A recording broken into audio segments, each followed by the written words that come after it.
ಸೂರದಾಸನ ಜೀವನದೊಳಗೆ ಒಮ್ಮೆ ಇಂಥ ಘಟನಾ ಆಯ್ತು. ಸೂರದಾಸ ಅಂದ್ರೆ ಕಣ್ಣು ಕಾಣದೇ ಇರ್ತಕ್ಕಂಥ ಒಬ್ಬಾತ ಶರಣ ಸಂತ. ಆತ ಪ್ರತಿ ದಿವಸ ಕೃಷ್ಣನ ಗುಡಿಗೆ ಹೋಗಿ ಬರೋ ಸಂಪ್ರದಾಯ. ಒಮ್ಮೆ ಹೀಗೇನೆ ಹೊಂಟಿದ್ದ, ದಿನ ಹೋಗುವಂಗ ಗುಡಿಗೆ ಹೊಂಟಿದ್ದ. ಹೋದ, ಕೃಷ್ಣನ ಗುಡಿ ತುಂಬ ಗದ್ಲ. ಯಾಕಂದ್ರೆ ಕೃಷ್ಣ ಜನ್ಮಾಷ್ಟಮಿ ಆ ದಿವಸ. ಗುಡಿ ತುಂಬ ಗದ್ಲ ಇತ್ತು. ಅವ ಒಳಗೆ ಹೋಗ್ಬೇಕಂದ್ರೆ ದಾರಿನ ಸಿಗ್ಲಿಲ್ಲ ಅವನಿಗೆ. ಆದ್ರೂ ಹೆಂಗಾರ ಮಾಡಿ ಹೋಗ್ಬೇಕಂತ ನಿಂತ ಜನನ ಸರಿಸಿ ಹೋಗ್ಬೇಕಂತ ಪ್ರಯತ್ನ ಮಾಡಕತ್ತಿದ್ದ ಸೂರದಾಸ. ಒಬ್ಬಾತ ಜಬರಿಸಿದ, ಏ ಮರಯ, ಕಣ್ಣಿದ್ದ ನಮಗ ಒಳಗೆ ಹೋಗಕ್ ಆಗವಲ್ದು, ಕಣ್ಣಿಂದ ಅವನೇನು ಹೊಕ್ಕಿ ನಿಲ್ ಸುಮ್ಮನ ಅಂದವ. ಇಷ್ಟು ಜನ ನೋಡಾಕ್ ನಿಂತದ್ದಲ್ಲ, ಕಾಣುವಲ್ಲ ನಿನಗೆ ಅಂದಾಗ ಆ ಸೂರದಾಸರು ಸುಮ್ಮನೆ ನಿಂತುಕೊಂಡ್ರು ಸ್ವಲ್ಪ ಹೊತ್ತು. ಮತ್ತೇನಾತು ಅಂದ್ರೆ ಸಮಾಧಾನ ಆಗ್ಲಿಲ್ಲ. ಮತ್ ಒಳಗೆ ಹೋಗ್ಬೇಕಂತ ಜನ ಸರ್ಸಾಕತ್ರ. ಮತ್ ಇನ್ನೊಬ್ಬ ಒಂದ, ಏ ಹುಚ್ಚ, ಎಷ್ಟು ಜನ ನಿಂತೈತಿ ಗೊತ್ತಾನ, ನಮಗ ಕಾಣುವಲ್ದ ದೇವ್ರು, ಕಣ್ಣಿದ್ದವ್ರು ನಮಗ ಕಾಣುವಲ್ದು, ಇನ್ನೂ ದೇವ್ರ ದೂರದಾನ, ಕಣ್ಣು ಕಾಣದವ ನೀ ಏನ್ ನೋಡ್ತೀಯ, ಅವನ ನಿಂತ್ಕೋಬಾರ್ದ ಸುಮ್ಮನೆ ಅಂತ ಜಬರಿಸಿಬಿಟ್ಟ ಇನ್ನೊಮ್ಮೆ. ಸೂರದಾಸ್ ಅಂದ, ಹೌದಪ್ಪ, ನನಗ ಕಣ್ಣಿಲ್ಲ ಅನ್ನೋದು ನನಗೆ ಗೊತ್ತದ, ಸ್ಪಷ್ಟ ಗೊತ್ತದ ನನಗ, ಆದ್ರೂ ಅವನ್ ದರ್ಶನ ಮಾಡಕ್ ಬಂದೀನಿ. ಯಾಕ ಅಂತಂದ್ರ ನನಗೇನೋ ಅವನ್ ನೋಡಕ್ ಆಗುದಿಲ್ಲ, ಆದ್ರ ಅವಂಗರ ನಾನು ಕಾಣ್ತೀನಲ್ಲ ಮರಯ್ಯ, ಅದಕ್ಕೆ ದರ್ಶನ ಮಾಡಕ್ ನನಗೊಟ್ಟು ದಾರಿ ಬಿಡ್ರಿ ಅಂತಂದಂತ. ಅವಾಗ ಆ ಕೂಡಿದ ಮಂದಿಗೆ ಆಶ್ಚರ್ಯ ಆಗಿ ಹೋತು. ನಾವು ದೇವರನ್ನ ನೋಡಕ್ ಸಾಧ್ಯ ಆಗುತ್ತೋ ಇಲ್ಲೋ, ಆದ್ರೆ ದೇವರನ್ನ ನಮ್ಮನ್ನ ನೋಡ್ತಾನಲ್ಲ. ನೋಡ್ರಿ ಎಂಥ ಭಾವ. ಈ ಭಾವದಿಂದ ನಾವು ದೇವಸ್ಥಾನಕ್ಕೆ ಹೋಗ್ಬೇಕೇ ವಿನಃ ದೇವರನ್ನ ನೋಡಿ ಬರ್ತೀನಿ ಅಂತಲ್ಲ. ದೇವರ ನನ್ನನ್ನ ನೋಡ್ತಾನಲ್ಲ ಅನ್ನೋ ಭಾವ ನಮಗಿರ್ಬೇಕು. ಇನ್ನೊಂದು ವಿಚಾರವನ್ನ ಈ ವಿಷಯವಾಗಿ ತಗೊಳ್ಳೋದಾದ್ರೆ, ದೇವರು ಅಲ್ಲಿ ಅದಾನ ಇಲ್ಲಿ ಅದಾನ ಅಂತ ನಾವು ತಿಳ್ಕೊಂಡು ಬಿಟ್ಟಿವಿ ಅಂದ್ರೆ, ದೇವ್ರು ಇಲ್ಲದ ಜಾಗದೊಳಗೆ ಏನಾರ ಮಾಡ್ಕೊಂತ ಅಡ್ಡಾಡೋ ಮಂದಿ ನಾವೆಲ್ಲ. ದುಶ್ಚಟ, ದುರಾಚಾರ, ದುರ್ವ್ಯವಹಾರಗಳನ್ನ ಮಾಡ್ಕೊಂತ ಅಡ್ಡಾಡಕತ್ತಾರಲ್ಲ, ಏನು ಕಾರಣ ಅಂತಂದ್ರೆ ದೇವರು ಹೊರಗಿಲ್ಲ ಅನ್ನೋ ಭಾವನಾ ಅವ್ರದ್ದು. ದೇವ್ರು ಅಲ್ಲೇ ಅಷ್ಟ ಅದಾನವ, ಪೂಜೆ ಮುಗಿದ ಮೇಲೆ ಬಾಗಿಲಂತೂ ಹಾಕಿ ಇರ್ತದಲ್ಲ, ಹೊರಗೆ ಹೆಂಗ್ ಗೊತ್ತಾಕತ್ತ ಅವ್ ನಡೆದದ್ದು ಅನ್ನೋ ಭಾವ ಬಹುಶಃ ಇಂಥ ದುಶ್ಚಟ ದುರ್ವ್ಯವಹಾರ ಮಾಡೋರ್ಗಿರಬಹುದೇನೋ. ಅಂಥವ್ರು ನಾವೊಂದು ವಿಚಾರ ಮಾಡಿ ನೋಡ್ಬೇಕು. ಕನಕದಾಸರು ಒಂದು ವಿಚಾರವನ್ನ ಕೇಳ್ತೀವಲ್ಲ, ಕನಕದಾಸರು ಒಬ್ಬ ಗುರುಗಳ ಹತ್ರ ಅಭ್ಯಾಸ ಮಾಡುವಾಗ ಗುರುಗಳೇನ್ ಮಾಡಿದ್ರಂತ, ಎಲ್ಲರನ್ನು ಕರೆದು ಏನ್ ಮಾಡಿದ್ರು, ಬಾಳೆಹಣ್ಣು ಕೊಟ್ರಂತ. ಯಾರು ಇಲ್ದಲ್ಲಿ ಇದನ್ನ ತಿಂದು ಬರಿಪ್ಪ ಅಂದ್ರಂತವ್ರು. ಅವಾಗ ಎಲ್ಲರೂ ಹೋಗಿ ತಿಂದು ಬಂದ್ರು. ಆದ್ರೆ ಕನಕದಾಸ ಮಾತ್ರ ತಿಂದು ಬರಲಿಲ್ಲ, ಬಾಳೆಹಣ್ಣ ಕೈಯಾಗ ಇತ್ತು. ಗೊತ್ತದ ದೃಷ್ಟಾಂತ ನಿಮಗೆ, ನಾನು ಮೆಲಕ್ ಹಾಕೊಂತ ಹೋಗೋನು ಸಂದರ್ಭೋಚಿತವಾಗಿ. ಅವಾಗ ಎಲ್ಲರನ್ನು ಕೇಳಿದ್ರು ಗುರುಗಳು, ತಿಂದು ಬಂದ್ರೇನಪ್ಪ? ಎಲ್ಲರೂ ಅಂದ್ರು, ನಾ ತಿಂದಿನಿ, ನೀ ತಿಂದಿನಿ, ಯಾರೂ ಇಲ್ಲದ ತಿಂದಿರೋದಲ್ಲ, ಎಲ್ಲರೂ ನಾವು ಯಾರೂ ಇಲ್ದ ತಿಂದಿವ್ರಪ್ಪ ಅಂದ್ರು. ಕನಕದಾಸನ ಕೈಯಾಗರ ಬಾಳೆಹಣ್ಣು. ಅದು ಯಾಕೋ ಮರ ತಿಂದಿಲ್ಲ? ಇಲ್ರಿ, ಯಾರೂ ಇಲ್ಲದ ಜಾಗ ನನಗೆ ಗೊತ್ತಾಗ್ಲಿಲ್ಲ, ಸಿಗಲಿಲ್ಲ. ಆವಾಗ ಎಲ್ಲರೂ ನಗಾಕತ್ರ ಹುಡುಗರು, ಹುಡುಕಿದವ್ರು, ಹಣ್ಣು ತಿಂದು ಬಂದವರು. ಗುರುಗಳು ಕೇಳಿದ್ರೆ, ಎಲ್ಲೇ ತಿಂದ್ರಪ್ಪ ನೀವು? ಯಾರೋ ಅಂದ್ರು, ಇಲ್ರಿ ನಾನು ಕಂಬಳಿ ಹೊತ್ಕೊಂಡು ಅಲ್ಲೇ ತಿಂದುಬಿಟ್ಟೆ. ಯಾರೋ ಅಂದ್ರು, ಇಲ್ರಿ ನಾನು ಗುಡಿ ಹಿಂದೆ ಹೋಗಿ ತಿಂದು ಬಂದೆ. ಯಾರೋ ಅಂದ್ರು, ಇಲ್ರಿ ಊರು ಹೊರಗೆ ಹೊರಗೆ ಹೋಗಿ ತಿಂದು ಬಂದೆ. ಇನ್ಯಾರೋ ಅಂದ್ರು, ಮನ್ಯಾಗ ಹೋಗಿ ಬಾಗಲ ಹಾಕೊಂಡು ತಿಂದೆ. ಒಟ್ಟಾರೆ ಯಾರೂ ಇಲ್ಲದಲ್ಲಿ ತಿಂದ್ವಿ ಅಂತ ಎಲ್ಲರೂ ಹೆಮ್ಮೆಯಿಂದ ಸಂತೋಷ ಪಡುವಾಗ ಗುರುಗಳು ಕೇಳಿದ್ರು ಕನಕದಾಸನ್ನ, ಯಾಕೆ ಮಾರಾಯ ಯಾರೂ ಇಲ್ಲದ ಜಾಗ ನಿನಗೆ ಯಾಕೆ ಸಿಗ್ಲಿಲ್ಲ ಅಂತ ಕೇಳಿದ್ರೆ, ಕನಕದಾಸ ಹೇಳಿದ್ರಂತ, ಎಲ್ಲಿ ಹೊಕ್ಕಿನ ಅಲ್ಲಿ ದೇವ್ರ ಕಾಣಕತ್ತಾನಂದ ಮೇಲೆ ಯಾರೂ ಇಲ್ಲದ ಜಾಗ ಸಿಗಬೇಕೆಲ್ಲಿ ನನಗ ಅಂದ್ರಂತ. ಗುರುಗಳ ನೀವ ಹೇಳಿರಲ್ಲ, ಸರ್ವಭರಿತ ದೇವರು ಅಣುರೋಣಿ ತೃಣಕಾಷ್ಟದೊಳಗೆ ತುಂಬಿಕೊಂಡಾನ, ವಿಶ್ವವ್ಯಾಪಿ ಆಗ್ಯಾನ ಅಂತ ನೀವ ಹೇಳಿರಲ್ಲ.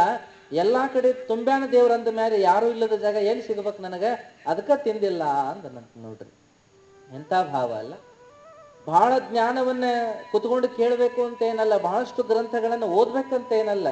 ಸಣ್ಣ ವಿಚಾರ ನೋಡಿ, ಸಣ್ಣ ದೃಷ್ಟಾಂತ ಇದೇನಪ್ಪಾ ಅಂದ್ರೆ, ದೇವರು ಎಲ್ಲೆಲ್ಲೂ ಅದಾನ ಅನ್ನೋ ವಿಚಾರ ಸಾಕು.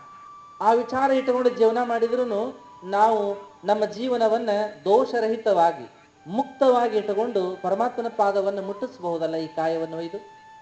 ಆದ್ರೆ ನಾವು ಬಹಳಷ್ಟು ಓದ್ತೀವಿ, ಶಾಸ್ತ್ರ ಪುರಾಣ ಚಿಂತನೆಗಳನ್ನ ಓದ್ತೀವಿ, ಕೇಳ್ತೀವಿ, ಹಜಾರಾರು ವಿಷಯಗಳನ್ನ ಕೇಳ್ತೀವಿ. ಆದ್ರೆ ಒಂದು ವಿಷಯಗಳನ್ನ ನಡಿಲಾರದ ಬದುಕಿದ್ವಿ ಅಂದ್ರೆ ಉಪಯೋಗ ಏನದ? ಅದಕ್ಕಾಗಿ ಇಲ್ಲಿ ನೋಡುವಂಥದ್ದೇನು ಅಂದ್ರೆ, ಚನ್ನಬಸವಣ್ಣ ಹೇಳಾಕತ್ತಾನ, ಭಕ್ತನು ಶಾಂತನಾಗಿರಬೇಕು. ಭಕ್ತ ಗಡಿಬಿಡಿ ಮನಸ್ಸಿನೊಳಗಿದ್ರೆ ಉಪಯೋಗ ಏನದ? ಮಂತ್ರ ಅನ್ಕೋತಾನೆ ಗಂಟೆ ಬಾರಿಸ್ಕೊಂತಾನ, ಮುಂದಿನ ವಿಚಾರ ತಲೆಯಾಗಿತ್ತು ಅಂದ್ರೆ ಏನ್ ಮಾಡುದದ? ದೇವ್ರ ಪೂಜೆ ಮಾಡ್ಕೋತನ ದೌಡ್ ಮಾಡ ನಾಷ್ಟಾನ ಹೋಗುದು ಅವಸರ ಐತಿ ಅನ್ಕೊಂತ ಚಡಪಡಿಸ್ತಾ ಇದ್ನ ಅಂದ್ರೆ ಉಪಯೋಗ ಏನದ? ಅದು ದೇವರೆಡೆಗೆ ಒಂದು ಕೈ ಮುಗಿದು ಧ್ಯಾನ ಮಾಡಿದೀವಿ ಅಂದ ಮೇಲೆ ಆ ದಿನ ಪೂರ್ತಿ ಶಾಂತವಾಗಿ ಬದುಕುವುದನ್ನಾದ್ರೂ ಕೂಡ ನಾವು ಕಲಿಬೇಕಲ್ಲ ಅನ್ನೋದು ಈ ಮಾತಿನ ತಾತ್ಪರ್ಯದ ನೋಡ್ರಿ. ಭಕ್ತನು ಶಾಂತನಾಗಿರಬೇಕು, ತನ್ನ ಕುರಿತು ಬಂದ ಠಾವಿನಲ್ಲಿ ಸತ್ಯವ ನುಡಿಯಬೇಕು. ನೋಡ್ರಿ, ನಮ್ಮಷ್ಟಕ್ಕೆ ನಾವು ಸತ್ಯವಾಗಿ ಬದುಕುವುದನ್ನ ಕಲಿಬೇಕು, ಸತ್ಯವನ್ನೇ ಮಾತನಾಡೋದನ್ನ ಕಲಿಬೇಕು. ಆದ್ರೆ ನಾವೆಲ್ಲ ಏನ್ ಮಾಡ್ತಾ ಇದ್ದೀವಿ ಅಂದ್ರೆ ಸಂದರ್ಭೋಚಿತವಾಗಿ ಸುಳ್ಳನ್ನ ಪೋಣಿಸುವಂತ ಹೋಗವರು. ಹೀಗಿದ್ರ ಉಪಯೋಗ ಏನದ ಹೇಳ್ರಿ? ಅದಕ್ಕಾಗಿ ನಾವು ಉಮೇದಿಯಿಂದ ಮಾತನಾಡುವಂತ ಸುಳ್ಳಾಗಿರ್ಬಹುದು, ಅವಶ್ಯಕವಾಗಿ ಮಾತನಾಡಬಹುದಾದಂತ ಸುಳ್ಳಾಗಿರ್ಬಹುದು, ಅಥವಾ ಇನ್ನೇನನ್ನು ಸಂದರ್ಭ ಬಳಸ್ಕೊಂಡು ಮಾತನಾಡುವಂತ ಸುಳ್ಳಾಗಿರ್ಬಹುದು. ಯಾವುದೇ ಸಂದರ್ಭದಲ್ಲಿ ಮಾತನಾಡ್ಲಿ ಸುಳ್ಳು ಸುಳ್ಳೇ ಆಗಿರ್ತದ. ಹಾಗಾಗಿ ನಾವು ಪ್ರಾಮಾಣಿಕವಾಗಿ ಬದುಕೋದನ್ನ, ಸತ್ಯವಾಗಿ ಬದುಕೋದನ್ನ ಅಭ್ಯಾಸ ಮಾಡಬೇಕು ಅಂತಾರ ಚನ್ನಬಸವಣ್ಣವರು. ಭಕ್ತ ಅಂತ ನಾವು ಅನಿಸ್ಕೋಬೇಕಾದ್ರೆ ಮೊದಲಿಗೆ ಶಾಂತ ಜೀವನವನ್ನ ಮಾಡಬೇಕು, ಎರಡನೇದು ಸತ್ಯವನ್ನೇ ನುಡಿಬೇಕು ಅಂತ. ಒಮ್ಮೆ ಹೀಗ ಆತು, ಅರಮನೆ ಒಳಗ ರಾಜ ಬಹಳ ಚಿಂತೆ ಮಾಡ್ಕೋತ ಕೂತಿದ್ದಂತೆ. ಚಿಂತೆ ಮಾಡ್ಕೋತ ಕೂತಿದ್ದ. ಪ್ರಜೆಗಳೆಲ್ಲ ಕೇಳಿದ್ರು, ಸೇವಕರು ಕೇಳಿದ್ರು, ಯಾಕ್ರಿ ಇಷ್ಟಾಗಿ ಚಿಂತೆ ಮಾಡಕತ್ತೀರಿ? ರಾಜ ಅಂದ, ಇಲ್ಲ ಮಾರಾಯ, ರಾತ್ರಿ ಒಂದು ಕನಸು ಬಿತ್ತು, ಕೆಟ್ಟ ಕನಸು, ಅದಕ್ಕೆ ಚಿಂತೆ ಮಾಡಕತ್ತೀನಿ ಅಂದ. ಆವಾಗ ಸೇವಕರು ಕೇಳಿದ್ರು, ಏನ್ ಕನಸದು ಹೇಳ್ರಿ, ಇಲ್ಲೇ ಜ್ಯೋತಿಷಿಗಳು ಕರ್ಕೊಂಡ್ಬರ್ತೀವಿ, ಅವ್ರು ನಿಮಗ ಅದನ್ನೆಲ್ಲ ಒಡೆದು ಹೇಳ್ತಾರ ಅಂತ.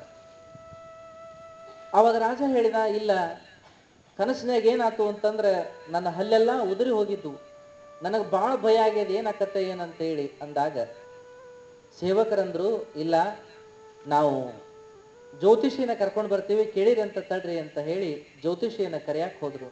ಮನ್ಯಾಗ ಜ್ಯೋತಿಷಿ ಇಲ್ಲ, ಅವನ ಮಗ ಇದ್ದ.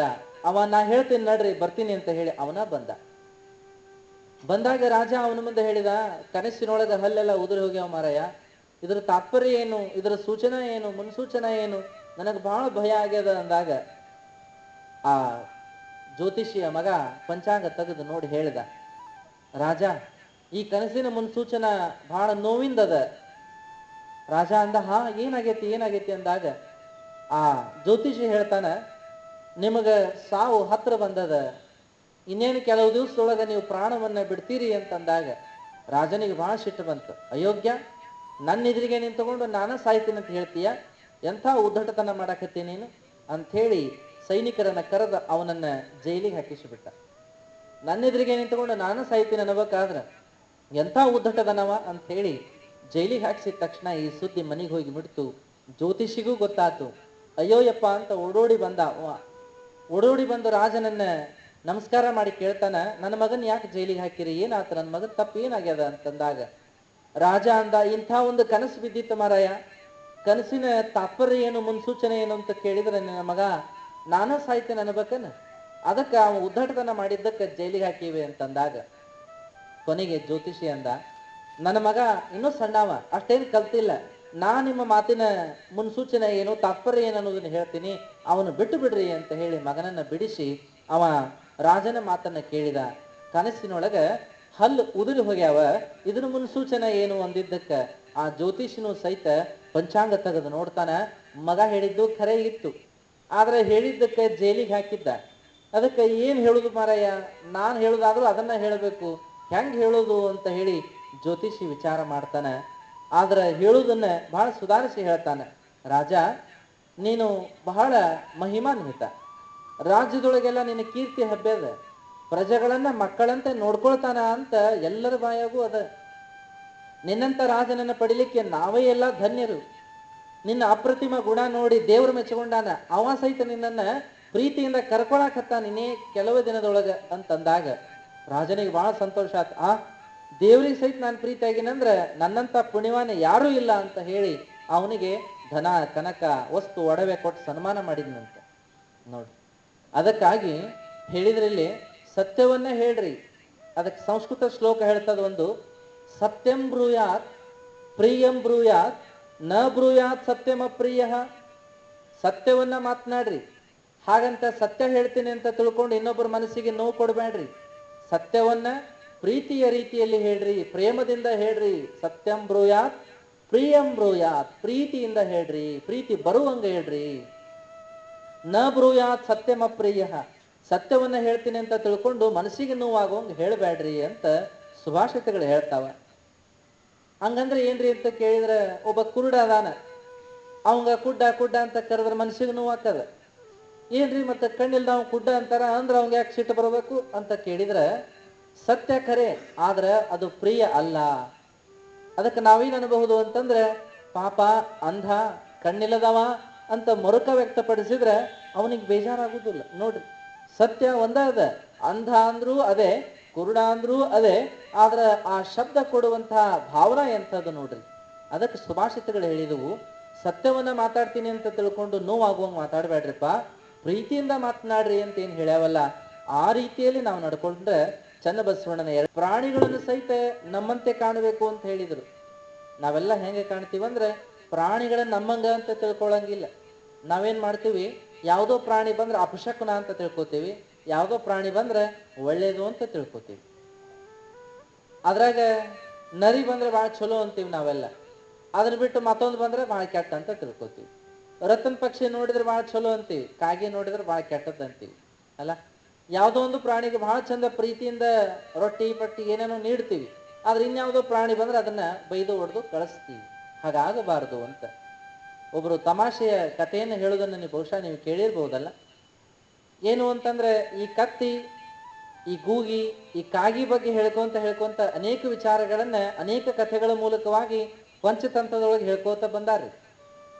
ಆದ್ರೂ ಸಹ ನಾವು ಕೇಳ್ಬೇಕಾದ ಏನಪ್ಪಾ ಅಂತಂದ್ರೆ, ಕೆಲವನ್ನ ಬಹಳ ಕೆಟ್ಟ ಅಂತ ತಿಳ್ಕೊತೀವಿ, ಕೆಲವನ್ನ ಬಹಳ ಒಳ್ಳೆವು ಅಂತ ತಿಳ್ಕೊತೇವೆ. ಹಂಗ ತಿಳ್ಕೊಳ್ಳೋದ್ರಾಗೂ ಮನುಷ್ಯ ಇತ್ತೀಚೆಗೆ ಬಹಳ ಮುಂದುವರೆದಾನ. ಈ ಬೆಕ್ಕಿನ ಬಗ್ಗೆ ತಿಳ್ಕೊಳ್ಳುವಾಗ ಬೆಕ್ಕನ್ನ ಕೆಟ್ಟ ಅಂತ ತಿಳ್ಕೊತಾನ. ಅದು ನಾವೆಲ್ಲ ಹೋಗುವಾಗ ಅದು ನಮ್ಮ ಬಲದಿಂದ ಎಡಕ್ಕೆ ಹೋತಂದ್ರೆ ಅಯ್ಯೋ ಕೆಲಸ ಆಗುದಿಲ್ಲ ಅಂತ ತಿಳ್ಕೊಳ್ಳೋದಂತ, ಅದು ಎಡದಿಂದ ಬಲಕ್ಕೆ ಹೋತಂದ್ರೆ ಆಕತಿ ಅಂತ ತಿಳ್ಕೊಳ್ಳೋದಂತ. ನೋಡ್ರಿ, ಅದು ಹಿಂಗೋದ್ರೆ ಹಿಂಗ, ಹಿಂಗೋದ್ರೆ ಹಿಂಗ ಅಂತ ಮನುಷ್ಯ ತನ್ನಷ್ಟಕ್ಕೆ ತಾನೇ ಏನೇನೋ ತಿಳ್ಕೊಂಡು ಅನೇಕ ಪ್ರಾಣಿ ಪಕ್ಷಿಗಳನ್ನ ಕೊಂದಂತ ಉದಾಹರಣೆಗಳನ್ನ ನಾವೆಲ್ಲ ನೋಡ್ತೀವಿ.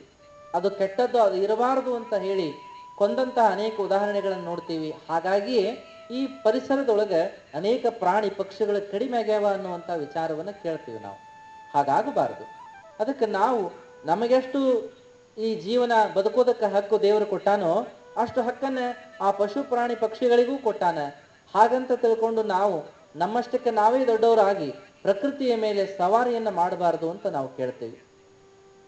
ಒಂದು ಶಿಶುನಾಳ ಶರೀಫರ ಜೀವನದೊಳಗೆ ಒಂದು ಘಟನಾ ಕೇಳ್ತೀವಿ ನೋಡ್ರಿ.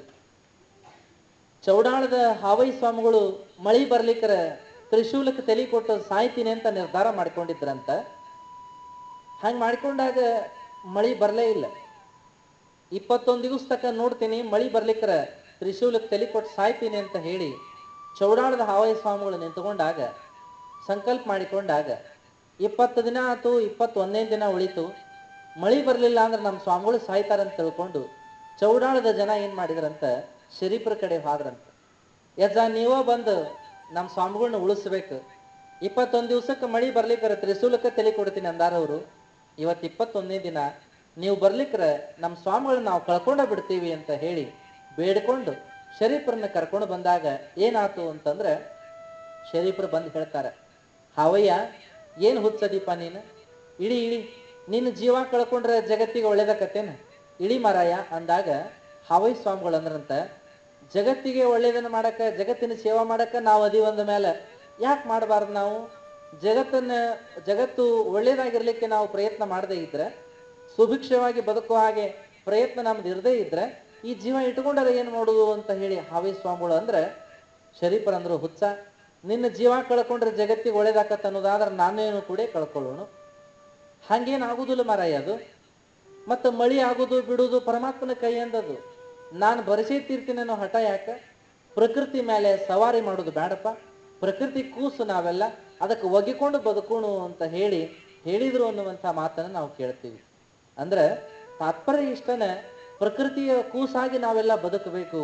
ಪ್ರಕೃತಿಯೊಳಗೆ ಎಲ್ಲಾ ಪ್ರಾಣಿಗಳ ಏನ್ ಬದುಕ್ಯಾವಲ್ಲ ನಮ್ಮಂಗ ಅವು ಅಂತ ತಿಳ್ಕೊಳಕ ಪ್ರಯತ್ನ ಮಾಡಬೇಕು.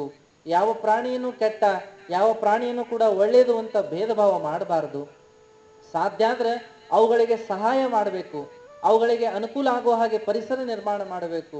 ಸಾಧ್ಯ ಆಗದೇ ಇದ್ರೆ ನಮ್ಮಷ್ಟಕ್ಕೆ ನಾವು ಒಳ್ಳೆಯವರಾಗಿ ಇರೋದನ್ನ ಕಲಿಬೇಕು ಅನ್ನೋದನ್ನ ಮಹಾತ್ಮರು ಹೇಳಿಕೋತ ಹೋದ್ರು. ವಿವೇಕಾನಂದ ಮತ್ತೆ ಒತ್ತಿ ಹೇಳಿದ, ಪುರಾಣ, ಪ್ರವಚನ, ಶ್ರುತಿ, ಸ್ಮೃತಿ, ಉಪನಿಷತ್ತು, ವೇದ ಅಂತ ನೀವೇನು ಓದಾಕ್ ಹತ್ತಿರಲ್ಲ, ಒಮ್ಮೆ ಆ ಎಲ್ಲ ಪುಸ್ತಕಗಳನ್ನ ಬದಿಗಿಟ್ಟು ಬಿಡ್ರಿಪ್ಪ. ಯಾಕಂದ್ರೆ ಓದಿ ಓದಿ ಓದಿ ತಲೆ ಬೆಳೆಸ್ಕೊಳಕತ್ತೀರಿ ಅಷ್ಟ. ನೀವು ಹೃದಯದಿಂದ ವಿಚಾರ ಮಾಡುವಲ್ರಿ. ವಿಚಾರ ಮಾಡಿ ನೋಡಿ, ಜಗತ್ತಿಗೆ ನಿಮ್ಮ ಪುಸ್ತಕಗಳು ಬೇಕಿಲ್ಲ, ನಿಮ್ಮ ವ್ಯಾಖ್ಯಾನಗಳು ಬೇಕಿಲ್ಲ. ಜಗತ್ತಿಗೆ ಏನ್ ಬೇಕಾಗ್ಯದಪ್ಪ ಅಂತಂದ್ರ, ಹಸಿವಿಗೆ ಅನ್ನ ಬೇಕಾಗೈತಿ, ದುಃಖಕ್ಕೆ ಸಮಾಧಾನ ಬೇಕಾಗೈತಿ, ರೋಗಕ್ಕೆ ಔಷಧ ಬೇಕಾಗೈತಿ, ಜಿಗುಪ್ಸೆ ಇದ್ದವರಿಗೆ ಸ್ಫೂರ್ತಿದಾಯಕ ಮಾತು ಬೇಕಾಗ್ಯವ, ತಮ್ಮಂತೆ ಎಲ್ಲರನ್ನ ಕಾಣುವಂತ ಮನುಷ್ಯತ್ವ ಬೇಕಾಗೈತಿ ಅನ್ನೋದನ್ನ ವಿವೇಕಾನಂದ ಮತ್ತೆ ಹೇಳಿಕೊಂತವಾದ.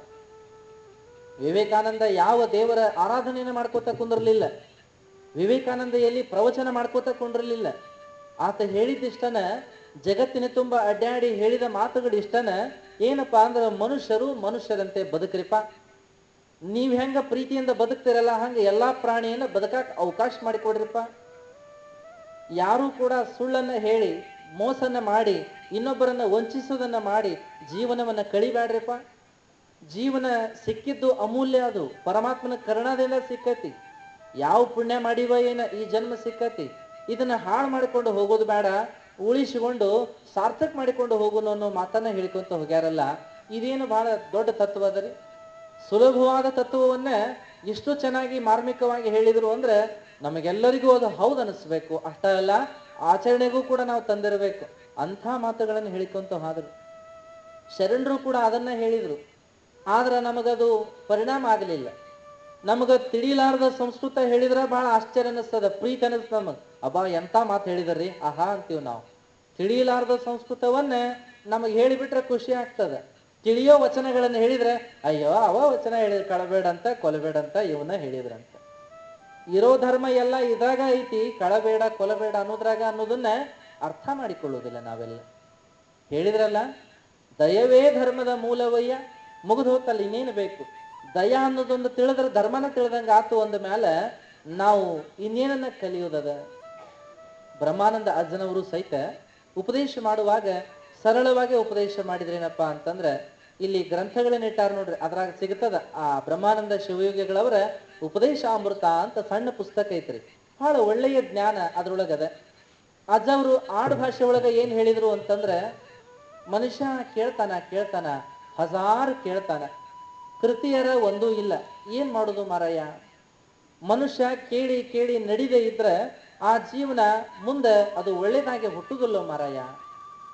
ಜೀವನ ಸಿಕ್ಕತಿ ನಮ್ಮ ಕೈಯಾಗ ಅಂತಂದ್ರೆ ಅದನ್ನ ಬಳಸಿಕೊಂಡು ಸಾರ್ಥಕತೆಯಿಂದ ಜೀವನ ಕಡಿಬೇಕಪ್ಪ ಅನ್ನೋ ಮಾತನ್ನ ಹೇಳಿಕೋತ ಸೊಗಸಾದ ವಿಚಾರವನ್ನು ಹಂಚಿಕೋತಾರೆ. ಏನು ಅಂದ್ರೆ, ಕೈಯಾಗ ಕಾಯಕ, ಬಾಯಾಗ ಎರಡು ಒಳ್ಳೆ ಮಾತು, ಮನಸ್ಸಿನಾಗ ಸದಾಶಿವನ ಧ್ಯಾನ ಇದ್ರ ಸಾಕಲ್ಲೇನು? ನೋಡ್ರಿ ಎಷ್ಟು ಚಂದ ಹೇಳಿದ್ರ ಆ ಮಾತು. ಕೈಯೊಳಗ ಕಾಯಕ, ಬಾಯಾಗ ಎರಡು ಒಳ್ಳೆ ಮಾತು, ಮನಸ್ಸಿನಾಗ ಸದಾಶಿವನ ಧ್ಯಾನ ಇತ್ತು ಅಂತಂದ್ರೆ ಜೀವನ ಸಾರ್ಥಕ ಆಗಾಕ ಇನ್ನೇನು ಬೇಕು ಅಂತ ಕೇಳ್ತಾರ ನೋಡ್ರಿ.